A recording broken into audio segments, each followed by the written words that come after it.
Welcome to the Mint Report, our wrap-up of the day's business news. Here are the top stories.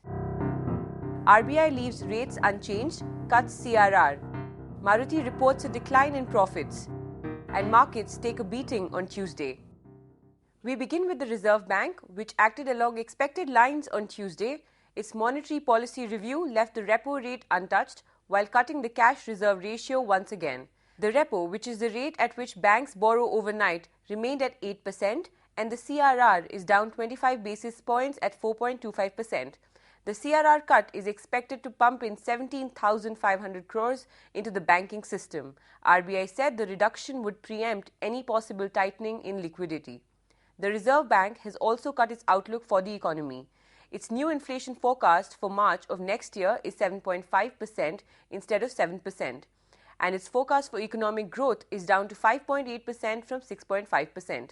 Still, RBI has hinted a rate cut could come by the end of this fiscal. Its statement said there was a reasonable likelihood of an easing in the last quarter. And Finance Minister P. Chidambaram did not want to wait until the March quarter for a rate cut. On Tuesday, he seemed unhappy with the RBI's focus on controlling inflation. Chidambaram said growth was as much a concern as inflation and that the government had to face this challenge alone.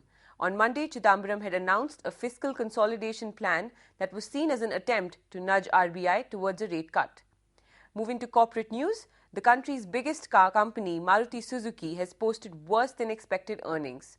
Its profits fell for a fifth quarter in a row, dropping 5% to 227 crores. That was on an 8.5% rise in net sales to 8,070 crores. Maruti's sales have benefited from the launch of its Ertiga car, but the weakening rupee has made its imported parts and royalty payments a lot more expensive. Maruti is also struggling to recover from a deadly riot at its Manesar plant in July that left one manager dead and many others badly injured. Still, the sales numbers seem to reassure investors, and the shares of Maruti advanced 2.27% on the BSE on a day the Sensex retreated 1.1%. And finally, with RBI staying away from a rate cut, Indian markets reported their biggest decline in 3 weeks. The Sensex dropped 205 points to 18,431, and the Nifty lost 68 to 5,598. Not surprisingly, interest rate-sensitive sectors were worst hit. Shares of India's largest lender, SBI, tumbled 4.43% on the BSE, and real estate giant DLF fell 2.21% to 199 rupees and 5 paise. And that's all we have for you. Thank you for watching.